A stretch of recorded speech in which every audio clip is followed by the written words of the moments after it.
ভারতবর্ষের 140 কোটি মানুষের কলিজা দেখতে পাচ্ছেন আপনার সামনে হেঁটে যাচ্ছে।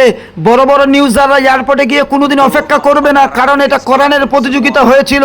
বড় বড় নিউজাররা এই খবর আপনাদের সামনে তুলে ধরবে না। আমরা ছোট ছোট খাটো ভিডিও করি আপনাদের সামনে তুলে ধরেছি। দেখতে পাচ্ছেন বন্ধু, সারা বিশ্বের মধ্যে থেকে একটা কোরআন প্রতিযোগিতা হয়েছিল মালয়েশিয়ায়। সেখানে আমাদের ভারতবর্ষের মালদা জেলার একটা ভাই অংশগ্রহণ করে ফার্স্ট হয়েছে। মালয়েশিয়ার প্রধানমন্ত্রী নিজ হাতে পুরস্কার তুলে দিচ্ছে। দেখতে পাচ্ছেন, এটা আমাদের ভারতবর্ষের জন্য একটা গর্বনীয় কাজ। দেখতে পাচ্ছেন বন্ধু, ভারতবর্ষের একটা সাধারণ ছেলেকে মালয়েশিয়ার প্রধানমন্ত্রী নিজ হাতে পুরস্কার তুলে দিলেন। দেখতে পাচ্ছেন বন্ধু আপনারা, আমরা এটা নিয়ে গর্ব করব। আপনারা ভিডিওটা ভাইরাল করুন, ভিডিওটা শেয়ার করে ভাইরাল করুন। এটা কোরআন প্রতিযোগিতা।